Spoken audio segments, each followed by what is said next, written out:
नमस्कार, मैं लक्ष्मण सिंह। स्वागत है आपका दिशा अकेडमी बाई एलएस पर।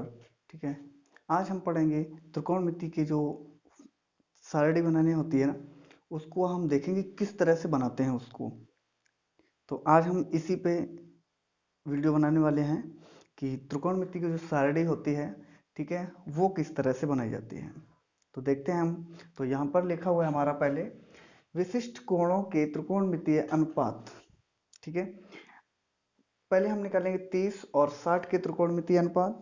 ठीक है, फिर हम निकालेंगे 45 के। तो इसके लिए हमें पहले तो एक समबाहु त्रिभुज की जरूरत होगी जो हम बनाएंगे। समबाहु त्रिभुज, ठीक है, इसके कोण हमें पता है प्रत्येक 60 अंश का होता है। प्रत्येक कोण 60 अंश का, ये भी हमारा 60 अंश का ही होगा।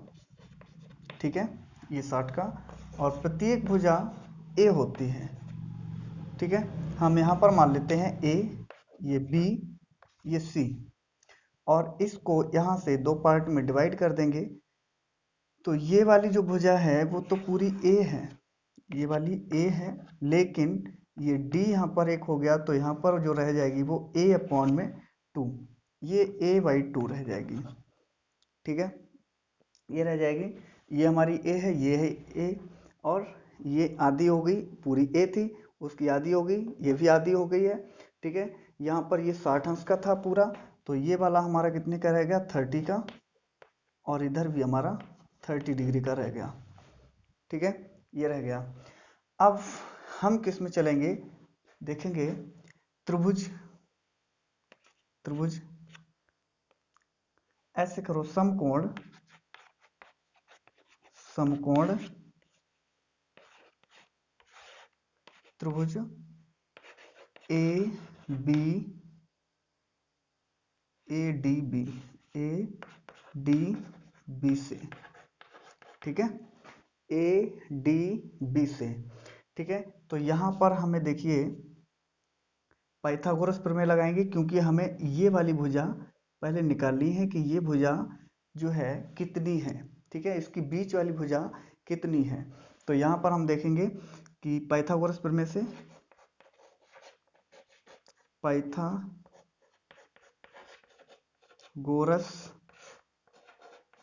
प्रमेय से, ठीक है, पाइथागोरस प्रमेय से देखेंगे तो हमें देखेंगे हमारा कर्ण जो है वो ए और बी है।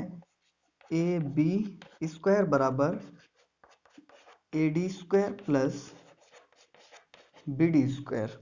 ठीक है, ए बी हमें पता है कि ए दिया गया, ये ए स्क्वायर हो जाएगा, ए और डी हमें निकालना है, A D square plus B और डी कितना दिया गया, बी और डी दिया गया ए अपॉन में 2, और इसकी पावर 2।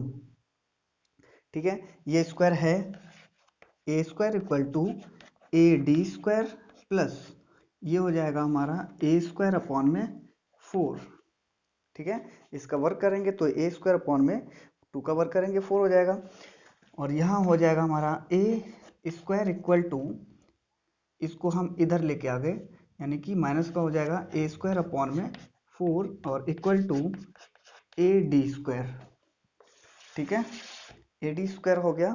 अब हमें ये निकालना है ए डी स्क्वायर बराबर, यहाँ पर यानी कि यहाँ देखिए ए और ए स्क्वायर लेंगे। ठीक है, ये ए डी स्क्वायर, अब इसका यहाँ पर करेंगे तो ये 4 ए स्क्वायर हो जाएगा माइनस का ए स्क्वायर अपॉन में 4।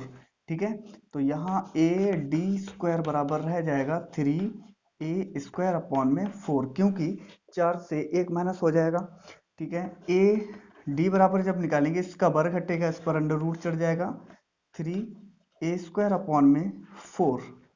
ठीक है, तो ए डी बराबर हमारा कितना आ जाएगा, यहाँ से अंडर रूट 3 रहेगा, और अपॉन में इसका हो जाएगा वर्गमूल 2, और ए का ए रहेगा। तो हमारा ए और डी जो आ गया वो कितना आ गया, अंडर रूट 3 अपॉन 2 ए। ठीक है, ये आ गया। अब हमें निकालना किसका है, साइन। साइन 30 का निकालेंगे। पहले हम 30 के ही सभी निकाल लें, फिर हम निकालेंगे 60 के। पहले हम 30 के निकालेंगे। साइन 30 बना यहाँ पर, इसके जस्ट सामने वाली भुजा लंब होती है, पता है सबको, ठीक है। और इसके संगत भुजा कौन सी होती है?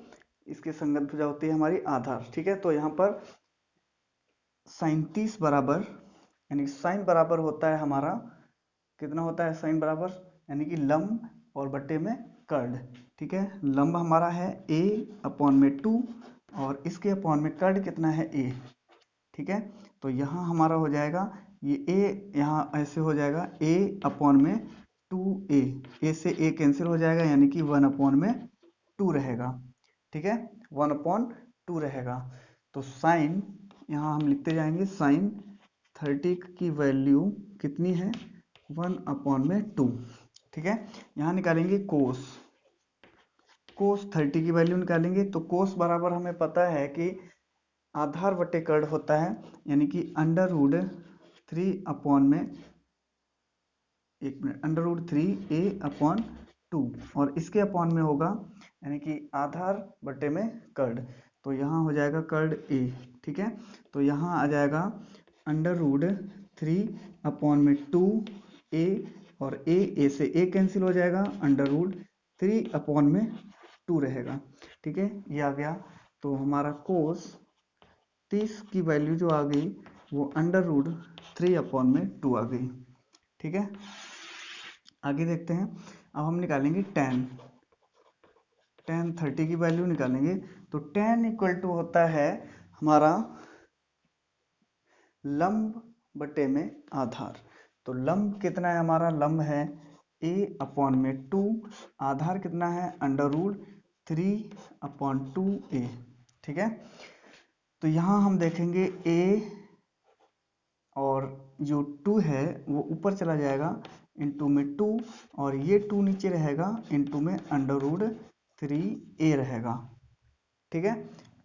2 से 2 कैंसिल हो जाएगा, a से a कैंसिल हो गया, इक्वल टू ऊपर 1 अपॉन में अंडर रूट 3 बचेगा, ठीक है।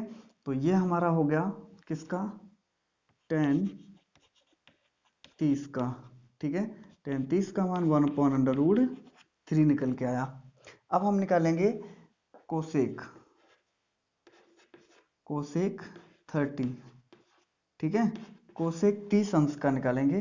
तो कोसेक बराबर होता है किसका उल्टा? साइन का उल्टा कोसेक होता है। तो इसका साइन का, यानी 1 अपॉन में साइन 30, तो इसका 1 अपॉन में 1 अपॉन 2, ये ऊपर चला जाएगा, तो यहाँ हो जाएगा 2, ठीक है। कोसेक 30 की वैल्यू कितनी आ गई? 30 की वैल्यू आ गई 2, ठीक है।